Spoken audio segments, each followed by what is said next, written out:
งั้นป่าซ่านไปญาติพี่น้องกับบ่ใครมีพ่อแม่ญาติพี่น้องตายเบิดเหลือคนสองคนบ่ยอมบ่แยมปล่อยเฮือนไว้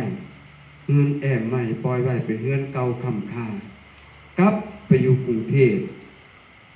ไปทำงานอยู่กรุงเทพน้ำหนาเทศกาลปีใหม่หรือสงกรานต์เพิ่นสิมีแต่ละบ้านเนาะส่วนมากจะมีผ้าป่ามาทอด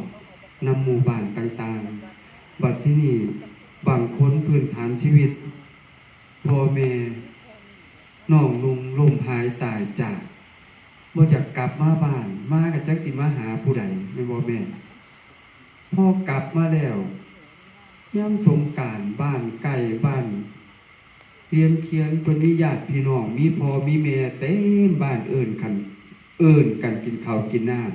ำเจ้าของมาเฮือนบิดซีดีเฮือนกะหลังเก่าๆมีแต่ยุ่งแมงมุมเดียวขึ้นไปมองลูกพ่อลูกแม่อยู่ข้างผู้เฒ่าเพิ่นเอิ้นข้างคือเนาะสมัยเก่ามีลูกพ่อลูกแม่อยู่มีเทียนกับผูก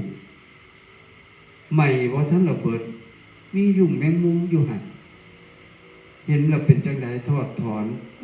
จักสิไปหาพระญาติพี่น้องเขาตายเบิดบ่ว่าครอบครัวแต่เฮือนสิมีญาติพี่น้องเต็มบ้านเต็มเมืองหรือว่าผู้สิมีผู้เดียวพ่อแม่พี่น้องตายเบิดบ้านที่มีญาติพี่น้องเต็ม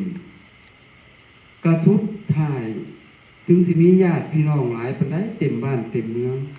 ต่างคนก็คอยบ่ดลก็สิคอยทยอยออกจากบ้านทีละ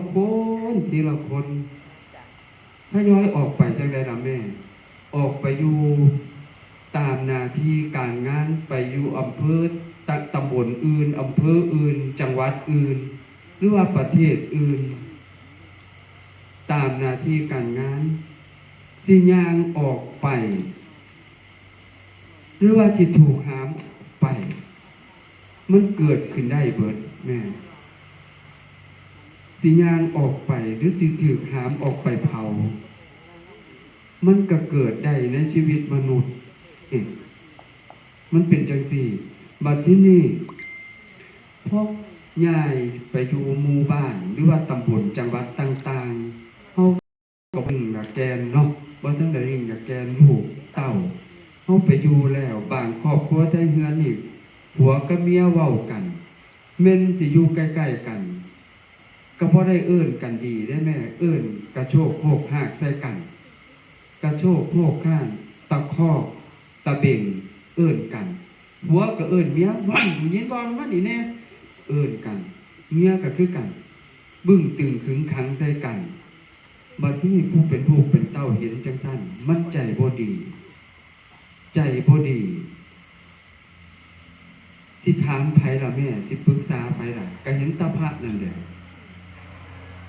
ก็ไปถามพระครับว่าพ่อกับแม่ผมอยู่ใกล้ๆกันแท้ๆคือตะคอกตะเบ่งห้องใส่กันแท้คือบ่เว้ากันดีๆพระสิตอบว่าจังได๋ล่ะแม่ว่าที่นี่โอ้ยลูกเอ้ย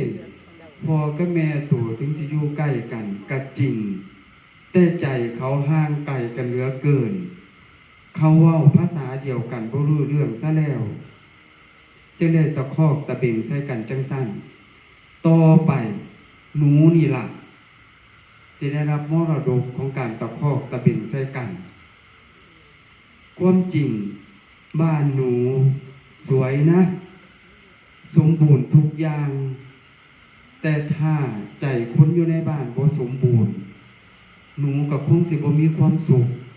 ต่อไปหนูก็คงสิได้รับมรดกของการตะคอกตะเบ่งใส่กันจังซี่ล่ะ